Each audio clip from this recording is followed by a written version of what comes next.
Welcome everybody, or welcome to the future. Joiners of the live stream and viewers of the recorded video. We are up to discussing the third stage of evolution in the universe. The first stage is how consciousness... First stage is not really evolutionary. It's like the foundation of the stages of evolution. It's the relationship between consciousness and its objects, which is facilitated by interactivity or karma and time, the ability for things to change, and is instigated by the swabhava, or the individual nature of consciousness. That's the first stage.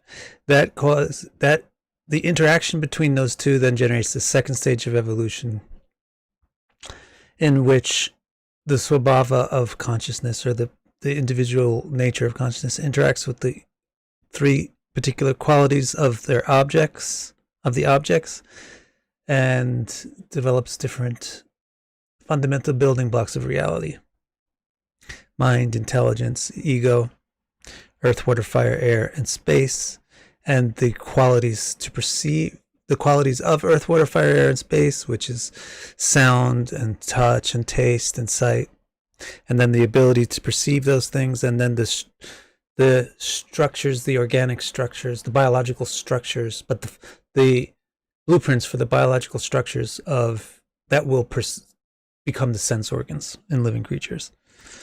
That was the stage 2 of evolution. Now today we're going to talk about stage 3. So basically, to put it into modern simple terms, it's like stage 1 is an undefined state. Stage 2, you get atoms, and now in stage 3 we're going to form molecules out of the atoms. All right, so Brahma says, I've described how the three fundamental qualities of nature interact with the essential material substance, ego. So he calls ego, or ahankar, the essential material substance, and this is, or was, an eye-opener for me. Basically, the entire universe is a product of ego. It's everybody's different ego interacting with the energies of reality that produce the universe. So actually everything in the universe exists under the umbrella of ego. So Brahma has described how the essential material substance, ego, interacts with the fundamental qualities of nature, sattvaguna, rajaguna, tamaguna, and then produces everything, and thus generate three powers which produce all the building blocks required for life. Those three powers, you should remember, it's Dravya Shakti, the power to produce objects; Jnana Shakti, the power to perceive objects; and Kriya Shakti, the power to interact with objects. And those are produced. Tamaguna, or the mode of the opaque or solid quality of nature, produces the power to produce objects. Sattva, the clear awareness quality of nature, gives Jnana Shakti, which is the ability to perceive objects, and then Rajaguna, which is the translucent, invigorating potency of nature, gives Kriya Shakti, which is the ability to interact with objects. So he says, I've described how the three fundamental qualities of nature interact with the essential material substance, ego, and thus generate three powers which produce all the building blocks required for life. Still, it is impossible for life to arise in the universe until these individual components somehow come together. So at stage 2 of the universal evolution, you've just got a bunch of unassembled primordial building blocks of life, but you don't have anything assembling with each other. So he says, still, that means even after these elements have evolved, it's still impossible for life. So there are huge spans of time. This is another eye-opener that happened to me from studying this carefully.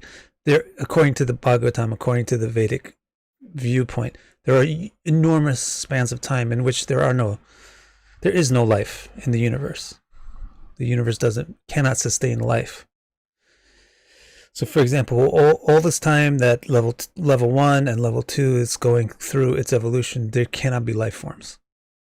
It's not until you get to stage 3 when these building blocks can begin to combine that the universe itself can host consciousness in life forms. Okay, so still it's impossible for life to arise in the universe until these individual components somehow come together. You can't just have earth and water separated. They have to come together. You can't just have the power to perceive light. It has to come together with earth and water to make a body that can perceive light. Now Narada asks, how does that happen? How do these disconnected elements come together to join, to make compounds with each other?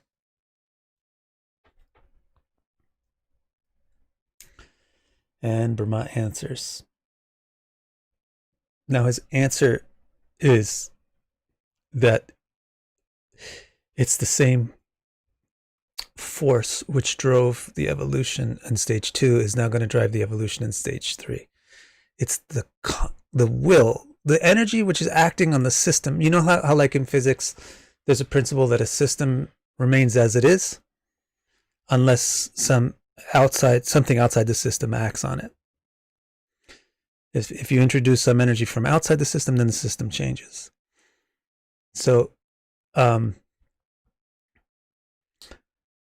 system here of the external reality, is stagnant unless and until consciousness, which is outside of that system, not produced by that system, acts upon it. When consciousness acts upon it, it catalyzes changes in the system. And that's what causes the Mahatattva, or the primordial singularity of reality, to evolve into these different building blocks of reality. And that's what's also going to cause the building blocks of reality to combine into different shapes. So Brahma's answer, when Narada says, how does it happen? How do you get combinations now of the fundamental building blocks? Brahma answers, it's the living beings, the conscious jiva is what's causing these things to combine. But what you're going to find over the next couple of chapters in part 2 of Bhagavatam is that it's a difficult accomplishment and that the living entities couldn't do it on their own. And there's a reason. Because they don't have direct control over the world of objects. But let's see. For now, what he's saying is living beings. But he says living beings who are the energy of the all attractive. So what he's saying is living beings in concert with Bhagavan. So the jivas in concert with Bhagavan were able to drive this evolution forward so that the separated, individuated components of reality could combine and make more complex and sophisticated things. He says these living beings are the ultimate catalyst, exciting the primordial elements to internetwork with one another and assume successive forms. So the forms that they're going to generate are also successive, which is congruent with the way most modern scientists think about things. So there's a succession of forms, and that's what evolution is. So the consciousness in the living entity is the ultimate catalyst that excites the primordial elements to internetwork with one another and therefore produce new forms that get more and more sophisticated. They're successive forms that eventually cause the universe to manifest as we now know it. And then Narada asks, when does this all happen? And this is also very interesting. Brahma answers, it happens during the thousands of uncountable ages. They're uncountable because there's no reference for time, except for Vishnu's breathing. There's no other reference for time. There's no stars. There's no sun, moon. So they're uncountable yugas.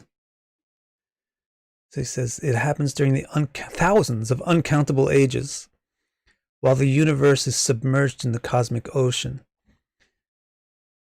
So a cosmic ocean is obviously not water, because water is one of the elements that's produced as a result of evolution. The ocean is a metaphoric term for like a liquidic substance from which things arise. So it's like a big reservoir or a mass is an ocean. Not even, it doesn't have to be liquidic and from which things arise, but the ocean is a term for a big collection of things. And the cosmic ocean is called Karna Dakshai. Karna Udak. Which literally means the ocean of causality. Karna. The ocean of possibility. So there are huge spans of time, Brahma is saying, that go by when the universe is dissolved in a state of possibility. And during that time, the evolution of the fundamental building blocks of the universe takes place. So the Bhagavatam also is presenting a view of the universe in which there are thousands of time, a huge percentage of history is used up with non-living things, and certainly without human beings. And there's vast stretches of space and time which are empty to our reckoning. And he says it's during that time that the three qualities interact with ego to evolve the three powers. During that great time of emptiness, this is when the ego is interacting with Sattvaguna, Rajaguna, Tamaguna, and producing these basic building blocks.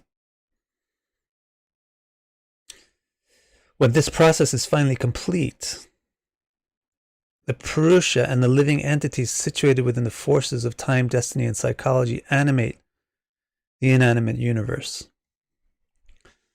So once the universe emerges somewhat out of the ocean of possibilities and starts to become a reality by having these potential elements to it, then the living entities, in combination with this entity called Purusha, who's like the chief entity, who's basically Bhagavan in this universe, they can cause the universe to manifest. They can animate the inanimate universe.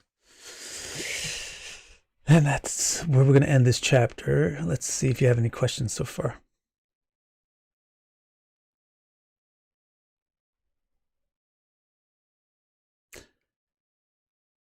Hi, Scorpio Queen. Bardo, is it similar to the Buddhist notion of emptiness? I don't think it is, because it's not empty.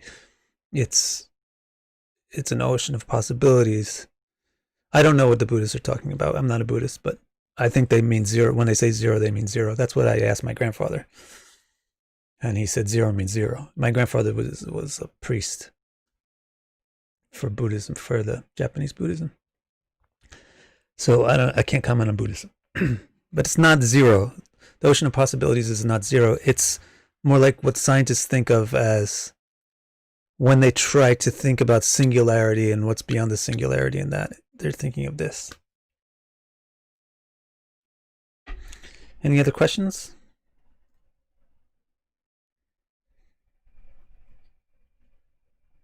So there's a lot of really cool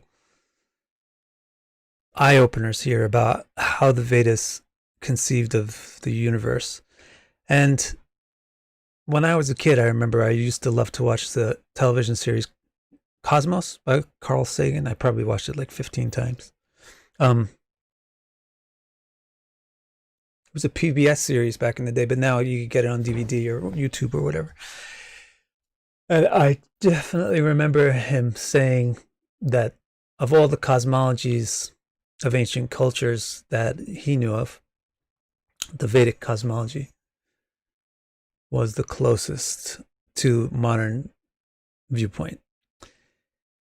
And I don't even know if he realized how close it actually is, because he was mostly just impressed by the cyclicity, the eternal cyclicity of the Vedic cosmology, and how that was so akin to what the modern scientists at the time were dealing with expanding or contracting universes, relative to the Big Bang. But it's really, really, really compatible with modern cosmology. The only point which is different is that the modern cosmologists don't include consciousness as the driving force and the foundation for the reality, which is just a major philosophical stumbling point.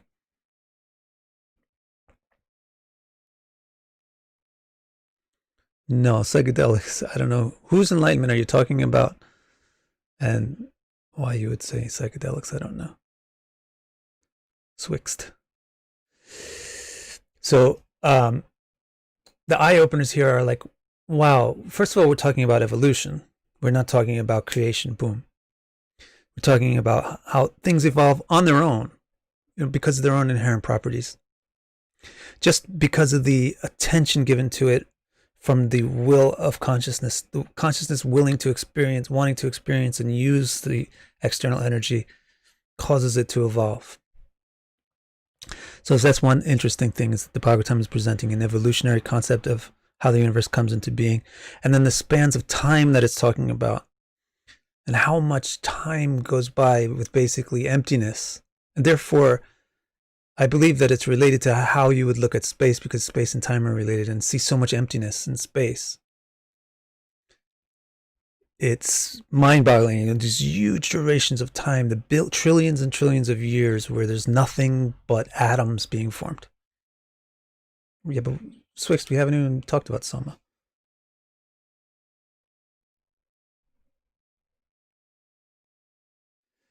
All right, so I'm going to go on. What I have now is we're going to go into the 6th chapter. Though actually, it's the 6th chapter in my translation, but we're still a little bit at the end of the 5th chapter in the original. So now Narada has a question about Purusha, because Brahma has brought up this concept all of a sudden of Purusha. He said, when he talks about how are these disconnected elements going to interact with each other to go into the 3rd stage of evolution, where they actually form structures, he says it's still the will of the conscious beings that are acting on the system, but they also have to be in connection with the Bhagavan or Purusha. They can't do it on their own. So he's introduced this, Melissa, he introduced this concept of Purusha, and now Narada wants to know who this is. So he says, you mentioned that the Purusha is among the entities who animate the universe. Is he attached to the universe like the other living entities?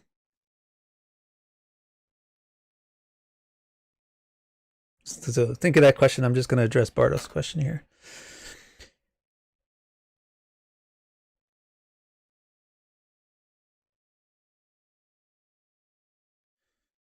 Yeah, Abhishek, that's a good point. Barto, your question is, why do you think we possess this ability to be aware of our source or origin, but are clueless about the purpose? So in other words, why do we have the ability to perceive Brahman, Paramatma, Bhagavan, but we don't? It's just like it's just flavors and tastes and what people are interested in and attracted to. Some jivas, some consciousness is attracted to energy and utilizing the energy for their purposes, because all consciousness is a ray from Bhagavan. So all those rays have qualities of Bhagavan. Bhagavan's quality is that he's going to use his energy for his purposes. And so some of the rays from him have a high degree of that same quality. And so when they when they experience reality, they experience it as energy meant for their purposes. Therefore, they don't perceive Bhagavan as the guy who is actually the master of the energy for his purposes. All right, so coming back to this. Now I'm going to hide this so I don't get distracted for a while, but you can feel free to type more questions. You mentioned that the Purusha is among entities. So who's this guy? Is he like one of the regular guys? You got all these conscious entities here attached to, wanting to enjoy, right? It was explained that why does the consciousness want to come into matter? And from my answer, it's because matter is exciting and beautiful and provides pleasure. So now Brahma mentions this guy called a Purusha, So Narada's question is, who's this dude? Is he the same as everybody else that's investing all their energy into matter because they want to enjoy it? Or is he somebody else or something else? So Brahma says he's not like everybody else. He's different than everybody else because he's completely detached from and unaffected by the universe. So then Narada doesn't ask this question, but I'll insert this question. The question is, well, then what the heck is he doing here? Why is he involved with Purusha if he's not? Why is he involved with Prakriti if he's not interested in enjoying Prakriti? And the answer to that is because he's interested in these conscious entities. You have these conscious entities that are interested in Purusha. I'm sorry, my words are wrong. You have these conscious entities who are interested in Prakriti. In other words, you've got these living beings that are interested in matter. They want to enjoy matter. And then you have this being called the Purusha or Bhagavan. He's not interested in trying to enjoy matter. He's interested in them. He's interested in the conscious entities. So he comes to where they're interested so he can help facilitate them. He wants to facilitate their desires. They want to be able to enjoy matter. He wants to help them do that. So he comes to the universe, and you can see it's a very important role that he plays to enable you and I to be able to interact with these elements of matter. So he's not directly attached. He's not like a jiva who's in the universe with the karma to enjoy it. Narada's next question is, can we still find him within it? Is he still here, or was he just there in the beginning when you had to put everything together? Brahma says yes, you can still find him in this universe, but he's split himself into infinitude. So he's situated nowhere but everywhere, with infinite legs, feet, arms, and eyes, and infinite mouths and heads. It's not that he doesn't have form, and it's not that he doesn't have senses and capacity and power, but it's not localized or it's not localized to any specific point. It's spread out everywhere. He does have mouths, heads, feet, arms, eyes, but they're not only in one place. They're spread out everywhere. So you won't find him in any one spot, so he's nowhere, but you'll find him in every spot. Now, remember, if you go back a little bit further in the story, Parikshit asked Shukadev, what should I do? I'm about to die. Parikshit said, you should focus on Bhagavan. You should meditate on Bhagavan. Parikshit said, how? Shukadev said, you should hear about him.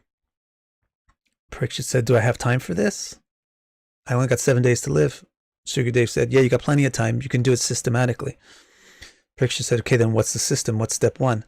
Parikshit said, the step one of the system is to be able to perceive Bhagavan in what you can actually directly perceive right now. And so therefore we begin this discussion of how Brahma was able to do that. And that's how he became enlightened, not by psychedelics, but by being able to perceive and comprehend the presence of Bhagavan in the stuff that was right in front of his face. And that's why you're getting this story, this tale, this description of how the universe evolves from consciousness and what's the role that Bhagavan plays in the universe and the Purusha. So now Narada asks, how can we see his divine presence everywhere? If he's not localized in one spot, then you can't see him with conventional vision. He's not going to reflect light in the same way. He's not going to make sound in the same way. So then how would he be perceived? That's Narada's question. So Brahma's answer is, well, you have to use your imagination, which doesn't mean that he's imaginary, but it means that you have to perceive him with the intellectual and mental sense, not with the senses that are designed to perceive localized things. Can't perceive something that's not localized. So he says you have to be wise and use your imagination. So he says those who are wise imagine this universe to be his body. Now Narada's going to ask how, and Brahma is going to explain. Now remember that Shukadev already explained this to Parikshit. We heard about this before, and he gave good explanations. He gave like 4 or 5 different ways, going from things starting with things that are less relevant to us, you and I today here in 2020, and coming down to things that are very relevant to us here now in 2020. So now Brahma is going to explain the same topic. How can you see the divine present in everything all the time? He's going to address the same topic, but again, he's going to start off with stuff that is relevant to him as Brahma, who can see everything in the universe, but isn't relevant to us. But still, it's interesting to hear, and you'll learn some things about the universe. So Brahma, and I'm just going to present this, and I think that'll be the last bit that we present today, and we'll see if you have any questions. So go ahead and type in your questions if you have them. Try to keep questions on topic, otherwise you might become a victim of my wrath. One way Brahma said, this is one way that the wise imagine the universe to be his body. You can consider the 7 lower realms and the 7 higher realms to be different parts of his body. So what's interesting about this is you can see from Brahma's perspective, the universe is divided into 14 realms. 7 of them are classified as talas, or depths or lower places, and 7 of them are classified as lokas, which are just regions that are in normal space. A lot of people try to translate these things into planets like Jupiter, Saturn, and all that stuff, and it's not that. He's not talking about 3-dimensional space that humans perceive. He's talking about the ultimate type of space universe that he, as the creator of the universe, perceives from the highest vantage point in the universe. So some of the people who can perceive that thing, they think of the 7 lokas as the upper parts of his body and the 7 talas as the lower parts of his body.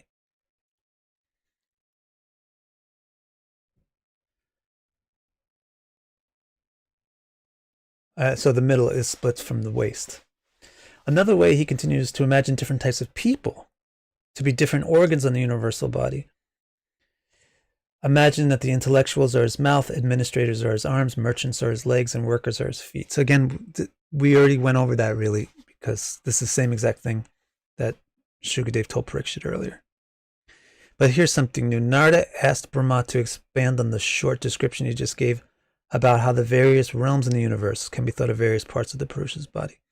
So Narada is going to get Brahma to actually tell us what these realms are, the names at least of the realms. So Brahma is going to, let me just explain this to you. You got 7 lokas. Now, I know it's supposed to be important of how it relates to the body of the, of the Purusha, so I'll include that. So it's Bhu, Bhuva, Swa. You guys have heard that before, right? Bhu, Bhuva, Swa. Those are the 3 lokas, the 3 immediate lokas. It's earth, sky, and heaven. Or heavens, right? Earth, sky, and the heavens. Bhu, Bhuva, Swa. It's actually, this is this place where all of our activity is going on, and this is the limit of the human perception. Also is confined within these 3 lokas. We can find the stars of the nakshatras and the other stars in the sky are in Swalok, which is the heavens, and we can see the sun and the planets in Bhuvalok, which is the sky or local space, and then we can find ourselves and all the creatures and the houses of astrology, the horizons, etc., in Bhulok, which is the earth region. So the earth region is the pelvis of the Purusha. So it's the productive, reproductive, sexual, energetic loka, because it's the pelvis of this universal being. The sky, where the planets are, is the navel. So it's where the belly button is and the abdomen. And then Swarga, which is where the nakshatras are and the stars. Nakshatra actually means stars. It doesn't only mean the 27 nakshatra. Is the heart of the Purusha. Now, those are the three that people are commonly aware of. I mean, we can go out at night and experience these three lokas. You can't experience, you can see them at least, or you can reference them. You can't experience Bhuvaloka unless you're born into Bhuvaloka. And you can't experience Swaloka unless you're born there with the appropriate body. But at least we can experience the reference points to them. There's 4 higher lokas beyond Swarga, which we don't even have references for, though sometimes some people attribute certain stars to them. So the 4 levels that are above Swarga are Mahalok, Gyanalok, Tapalok, and Satyalok as the highest. Satyalok is where this conversation is happening between Brahma and Narada. So in English, Satya means truth. So there's the truth realm, which is the highest realm, or the true realm, or the realm where things are, where reality is most in fully nude, full nudity of reality is seen in Satyalok. And then the lower down from that is Tapalok, where people are striving to get to that full comprehension of reality that's available in Satyalok. And Tapaloka is full of people that are very serious about that, about science and discovery and progress and learning and enlightenment. Then there's Gyanaloka, which is even more focused on the learning, and Tapaloka is more focused on practice. Tapaloka, you find a lot of yogis. It's the self-sacrifice. Tapas means self-sacrifice. So it's the realm of self-sacrifice. Below that, there's the realm of knowledge, the Gyanaloka. So Satyaloka is considered forehead of Purusha. Tapaloka is face. Gyanaloka is neck. And then Mahaloka, where there's great people. People that are greater than the people that are in heaven. People that are greater than the gods. That's what Mahaloka means. So typically it means like saints, rishis, seers. They are beyond the nakshatra realm. They're beyond the stars. They're in the Mahaloka. And below Mahaloka, which is chest, you got Swargaloka, which is heart, then Bhuvaloka, which is navel, then Bhuloka, which is pelvis. And you got the 7 lower realms.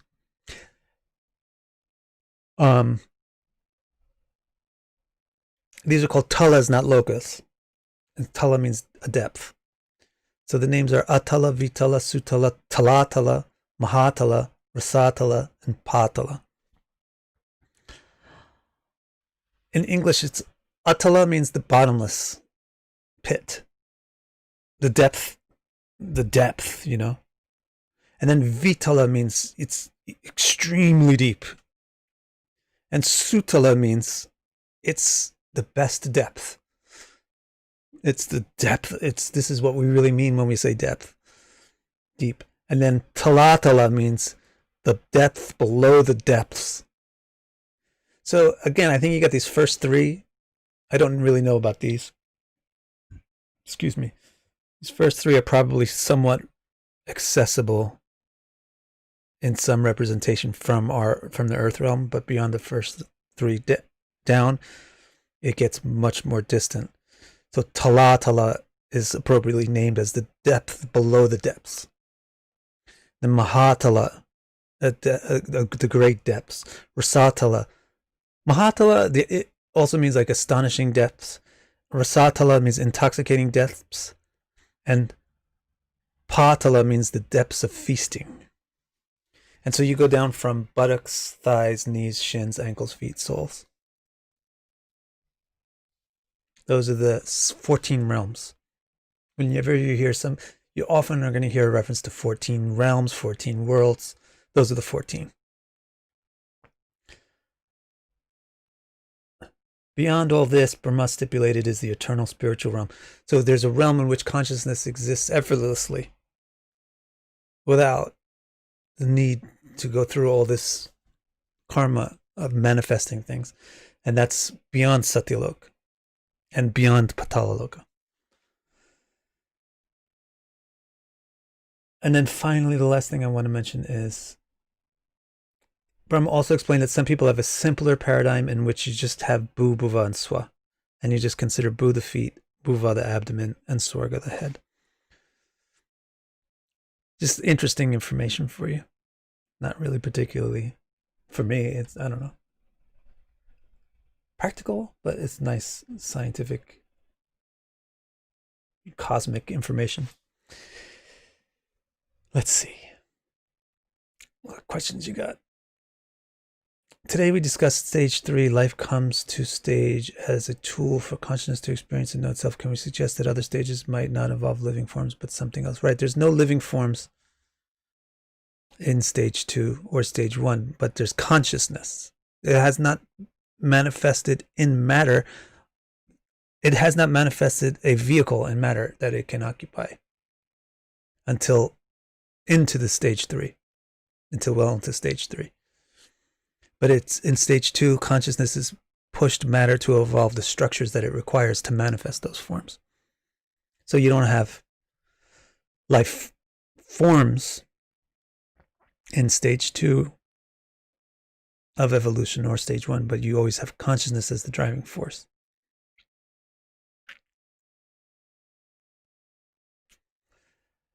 Abhishek wants to know, can you explain the role of the creator, again, when this whole thing has been evolved and not created? Well, see, the creator is the jiva, or the consciousness, right? The jiva is the one who is causing this evolution to happen. And the creator is the one who manifests all this consciousness and matter in the first place. So that's the difference. Like, the ultimate creator is the one, is consciousness, which is the object and subject in a pair. And then the evolution happens with how they interact with each other. Then after you get stage 3, you're going to get to Brahma. Stage 3 is going to produce the ability for Brahma to manifest, and the Brahma becomes a literal creator, designing really sophisticated blueprints for how to combine all these elements into very sophisticated, exact structures for all kinds of different life forms to do all kinds of different things. So then you have like a real hands-on creator in Brahma. That's what comes after stage 3, Barda. After stage 3, you get the culmination of stage 3 is the production of Brahma, and then you enter stage 4, in which you get the universe as we know it, where Brahma causes the universe to take its shape that we know. Then Abhishek says, does Bhuloka mean Earth only, or any other place where forms of life may exist? People try to relate the Loka scheme to our 3-dimensional cosmology, but if you want to know my opinion, it just doesn't work, and it's not meant for that. The Loka scheme is Brahma's point of view on the universe when he looks at the universe from Satyaloka with his vision. It's not the human scheme of seeing the universe. So you can't say Bhuloka is planet Earth. The only thing that you can say is, you can say Earth, sky, and from our perspective, Bhuloka is where you exist. That's what Bhu means. Bhu doesn't mean Earth. Bhu means exist. The Earth is called Bhu because it's the place where people exist. Bhu is just a derivation of the root word pa, which means to exist. It's like the word be in English. In Sanskrit, it's ba. So Bhu is the place where we exist. So the place right here where you exist is Bhuloka.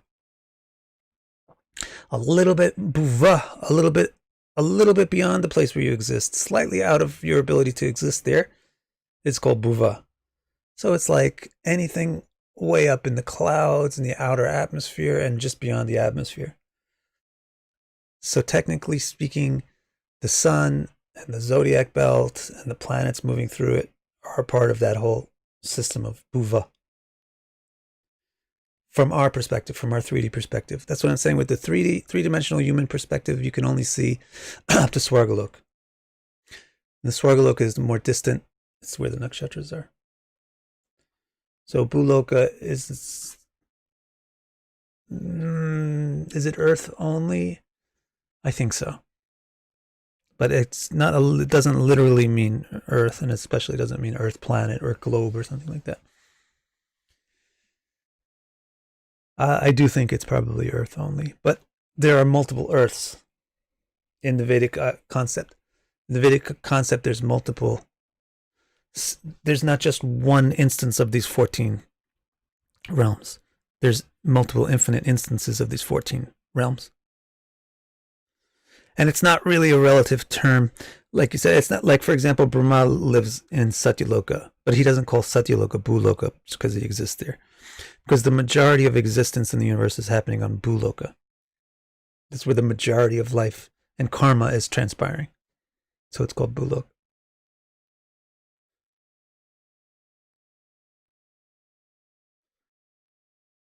Bardo says, will there ever be a stage where when life would stop being necessary for consciousness? You have to define life. I mean, consciousness is life.